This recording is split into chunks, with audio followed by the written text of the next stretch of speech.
Tell me again why we paid for this? What? My deltoids have tons of definition. Dear Tim and Moby, my grandma told me that she went to a segregated school. What does that mean? From Danielle. Well, let's take a trip to our nation's capital to talk about it.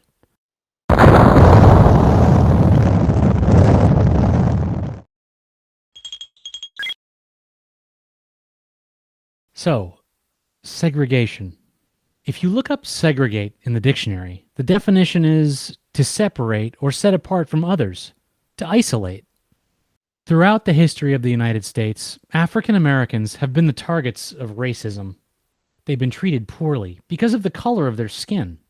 Before the 1960s, that included being segregated from white people. Public places like movies, buses and trains, and restaurants were segregated. There were separate ones for white people and people of color. Even water fountains were segregated. And usually, the facilities set aside for African Americans were inferior.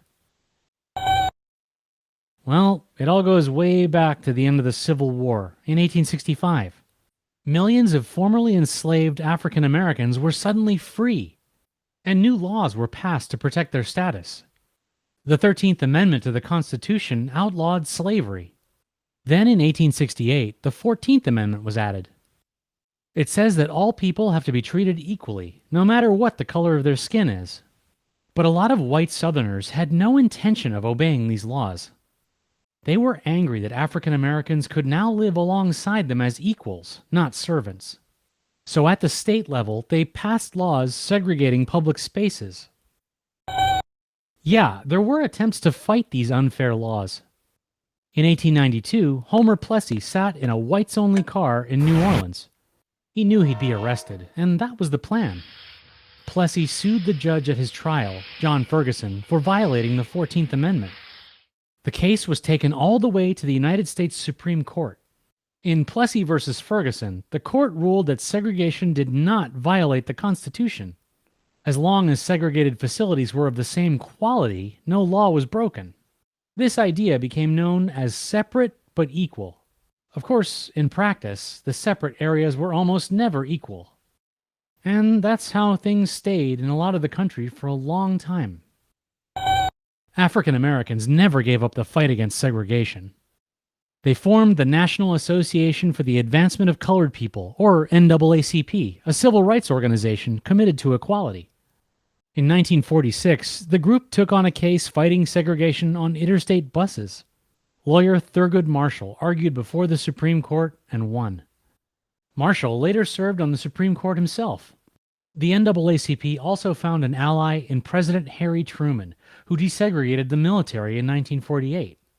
Meanwhile, Marshall and his colleagues began chipping away at school segregation. Case by case, they exposed inferior conditions at black schools. Brave kids, barely older than me, began staging strikes and walkouts. Then, in 1950, a 9-year-old girl in Topeka, Kansas, changed history. Oliver Brown tried to enroll his daughter, Linda, in the local grade school. But it was all white, and the Browns were African American. The district said she had to go to a black school much farther away.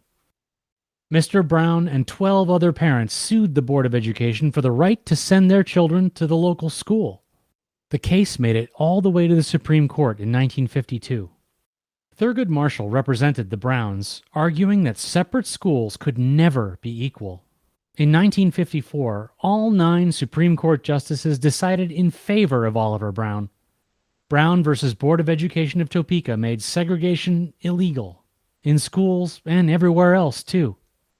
This was the first major victory in the civil rights movement, the struggle to guarantee equality for all Americans, regardless of race. Brown showed civil rights activists that the law was on their side. Well, getting folks to obey that law was still a big problem. People across the South fought against integration, the process of reversing segregation. African American students faced violent mobs just for going to school. Local police were sometimes unable or unwilling to protect these children. Federal soldiers had to be sent in to keep the peace. Yeah, it's hard to believe so many Americans fought so hard against equality.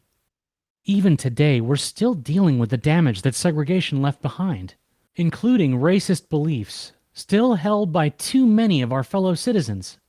Some even want to reverse the progress of civil rights and strip away laws that protect everyone. It's up to all of us to make sure that never happens. No way, I am done raking hay like forever.